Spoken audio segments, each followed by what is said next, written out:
Gestational diabetes होती क्या है कि मैं तो बिल्कुल ठीक थी, अभी सडनली मुझे कैसे शुगर हो सकती है। अगर मेरा वेट भी ज़्यादा है, मैं फर्स्ट टाइम प्रेग्नेंट हूँ, सेकंड टाइम प्रेग्नेंट हूँ, तो अगर आपके थोड़ी बहुत भी टेंडेंसी है शुगर होने की, तो वो प्रेगनेंसी के दौरान निकल के सामने आ जाती है। डायबिटीज़ से प्रेगनेंसी में बहुत सारे कॉम्प्लिकेशन जुड़े हुए हैं। बच्चे में डिफेक्ट्स होने के चांसेस ज़्यादा होते हैं, जिसमें से हार्ट डिजीज सबसे कॉमन है। I am doctor Seema चपराना, consultant OBGY Felix hospital. आज हम बात करेंगे जेस्टेशनल डायबिटीज़ की। जेस्टेशनल डायबिटीज़ होती क्या है? जो डायबिटीज़ जो आपकी प्रेगनेंसी के दौरान डेवलप हो जाए, आप पहले से तो नॉर्मल चल रहे थे, सब कुछ ठीक चल रहा था, आप प्रेग्नेंट हुए, प्रेगनेंसी में जो डायबिटीज़ आपको डेवलप हो गई, आपके शुगर लेवल्स बढ़े हुए हैं, तो आप एकदम से पैनिक कर जाते हैं कि मैं तो बिल्कुल ठीक थी, अभी सडनली मुझे कैसे शुगर हो सकती है। आज इसके बारे में थोड़ी सी जानकारी आपको देंगे। होता क्या है, जब हम प्रेग्नेंट होते हैं तो अगर हमें टेंडेंसी है डायबिटीज़ की, मान लो मेरी फैमिली हिस्ट्री है, मेरे घर में मेरे फादर को, मेरी मदर को डायबिटीज़ है, या फिर मेरे और भी दादा दादी को डायबिटीज़ थी, तो वो जीन्स हमारे अंदर हैं ऑलरेडी, तो मैं थोड़ी सी प्रोन हूँ। और उसके साथ साथ में अगर मेरा वेट भी ज़्यादा है, मैं फर्स्ट टाइम प्रेग्नेंट हूँ, सेकंड टाइम प्रेग्नेंट हूँ, तो अगर आपके थोड़ी बहुत भी टेंडेंसी है शुगर होने की, तो वो प्रेगनेंसी के दौरान निकल के सामने आ जाती है। तो जब भी हम प्रेग्नेंट होते हैं तो हम डॉक्टर के पास पहुँचे, वो आपके फर्स्ट लाइन आपकी इन्वेस्टिगेशंस आपको देते हैं। जब भी 3 महीने के अंदर अंदर आपको कुछ टेस्ट देते हैं, जिसमें हम एक टेस्ट शुगर का ज़रूर देते हैं अपने पेशेंट्स को, क्योंकि हमें जानना है कि डायबिटीज़ तो नहीं है पेशेंट को, या आगे डेवलप तो नहीं होने वाली है। बिकॉज डायबिटीज़ से प्रेगनेंसी में बहुत सारे कॉम्प्लिकेशन जुड़े हुए हैं। तो हम फर्स्ट ट्राइमेस्टर में पहले 3 महीने में एक डायबिटीज़ का टेस्ट उनको करने के लिए देते हैं, जिसको हम डिप्सी बोलते हैं, विद 75 ग्राम ग्लूकोज चैलेंज देते हैं बेसिकली बॉडी को। तो उसमें अगर शुगर्स आपके बढ़े हुए आते हैं या नहीं आते हैं, दोनों बातें हैं। अगर नहीं भी आ रहे हैं तो फिर हम सेकेंड ट्राइमेस्टर में अराउंड 26 to 28 वीक्स पर हम वापस से उसको टेस्ट करने के लिए देते हैं, सेम शुगर वाला टेस्ट। उसमें भी 75 ग्राम ग्लूकोज दे करके हम पेशेंट को पिलाते हैं। 10 मिनट के अंदर पेशेंट उसको पी लेता है। एक फास्टिंग लेवल लेते हैं, 1 घंटे बाद, 2 घंटे बाद हम सैंपल लेते हैं और उसको देखते हैं। तो आपका ये फर्स्ट ट्राइमेस्टर प्लस आपका सेकेंड ट्राइमेस्टर अगर नॉर्मल है तो सब कुछ ठीक है। लेकिन अगर इन दोनों में से किसी की भी वैल्यूज़ बढ़ी हुई है तो हम उसको बोलते हैं जेस्टेशनल डायबिटीज़ की पेशेंट को डायबिटीज़ है। अब डायबिटीज़ होने से हमें क्या क्या प्रॉब्लम आ सकती है, इसमें 2 तरह की चीज़ें हैं। एक तो मदर को प्रॉब्लम क्या आएंगी, दूसरा बेबी को क्या प्रॉब्लम आएगी।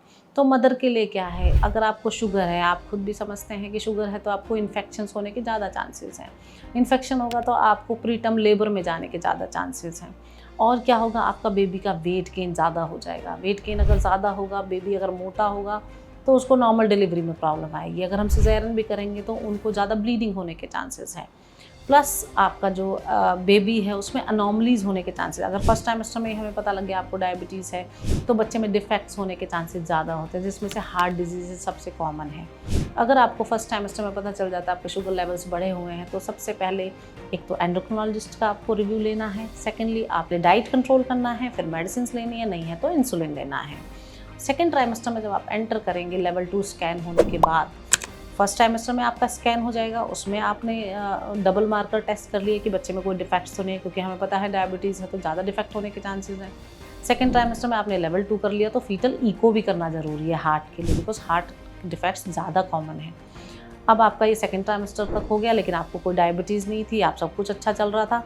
26 वीक्स पे हमने टेस्ट रिपीट किया, उसमें आ गई आपकी शुगर लेवल्स बढ़ी हुई, तो पैनिक नहीं करना है। पेशेंट्स बोलते हैं मैं तो बिल्कुल ठीक चल रही थी अभी तक 6 महीने तक, डॉक्टर साहब अभी एकदम से क्या हो गया, मुझे एकदम से कैसे डायबिटीज़ हो गई।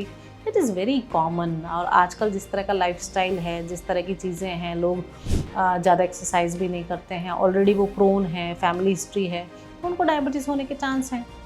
अगर आपको डायबिटीज़ डिटेक्ट हो जाती है तो फिर हम उसको बोलते हैं कि आप अपनी शुगर मॉनिटरिंग करिए। हम एकदम से आपको दवाइयों पे नहीं डालते हैं, हम बोलते हैं अपनी डाइटरी रिस्ट्रिक्शन करिए, आप डाइटिशियन से मिलिए, आपने जितनी भी हाई कैलोरी फूड्स आप ले रहे हैं। कुछ पेशेंट्स मेरे ऐसे आते हैं जो डेली स्मूदीज़ ले रहे हैं, डेली फ्रूट जूसेस ले रहे हैं, तो उनके शुगर तो वैसे भी बहुत ज़्यादा हाई होते हैं। तो मैं उनको बोलती हूँ आप अपना डाइटरी रिस्ट्रिक्शन करिए, प्लस अपनी शुगर मॉनिटरिंग करिए। शुगर मॉनिटरिंग कैसे, आपको 6 टाइम शुगर्स देखनी है। आपको ब्रेकफास्ट के पहले, ब्रेकफास्ट के बाद, लंच के पहले, लंच के बाद, डिनर के पहले, डिनर के बाद, एंड एक हम 2 बजे भी सैंपल लेने के लिए बोलते हैं अगर फिजिबल है तो।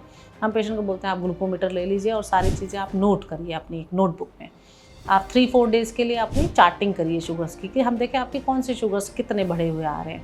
अगर आपके फास्टिंग बढ़े हैं, लंच वाले पोस्ट डिनर बढ़े हैं, पोस्ट लंच बढ़े हैं, तो वो सारी हम 1 हफ्ते की प्रोफाइलिंग करते हैं।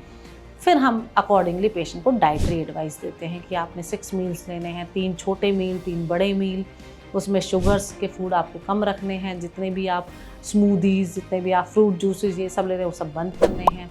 लोग लड्डू खा रहे होते हैं, लोग घी खा रहे हैं, हम सब उसको रिस्ट्रिक्ट करते हैं और normal balanced diet, high protein balanced diet देते हैं उनको, लो कार्बोहाइड्रेट डाइट से अगर पेशेंट कंट्रोल में रहती है वेल एंड गुड है। अगर डाइट से नहीं है तो हम एंडोक्रोलॉजिस्ट की एडवाइस लेते हैं और पेशेंट को मेटफॉर्मिन पे डाल देते हैं। अगर मेडिसिन से पेशेंट की शुगर्स कंट्रोल हो जाती है बहुत अच्छा है, अगर मेडिसिन से भी नहीं होती तो we have the option of insulin also. Insulin लेने से कोई ख़राबी नहीं है, आपकी शुगर्स वेल कंट्रोल रहेंगी तो आप प्रीटर्म लेबर में नहीं जाएंगे, आपका बेबी भी गुड साइज़ का नहीं होगा कि पता चला वहाँ 4.55 kg का हो रहा है, वो भी नहीं होगा, उसके शुगर्स भी कंट्रोल रहेंगे, वो भी ठीक साइज़ का होगा और बाद में आपको परेशानी नहीं आएगी। प्लस क्या होता है जब डिलीवरी का टाइम आता है तो पेशेंट्स आकर के बोलते हैं कि मैडम आपने तो हमारा 38 वीक्स पे ही प्लान कर दी डिलीवरी, हम तो 40 वीक्स तक जा सकते थे। नहीं, जो शुगर के पेशेंट्स होते हैं हम उनको पहले ही बता के रखते हैं कि आपको हम 38 से 39 के बीच में ही इंड्यूस कर देंगे, बिकॉज इनको हम बाद के लिए नहीं छोड़ते, क्योंकि ये जो शुगर लेवल्स बड़े होते हैं कभी कभी सडन बेबी की हार्ट बीट बंद हो जाती है, तो हम इनको कोई रिस्क लेने से मना करते हैं और हम इनको 39 से पहले ही इंड्यूस करके डिलीवर कर देते हैं, भले वो नॉर्मल डिलीवर हो भले वो सिज़ेरियन, वो हम उस टाइम कंडीशन देख करके पेशेंट की।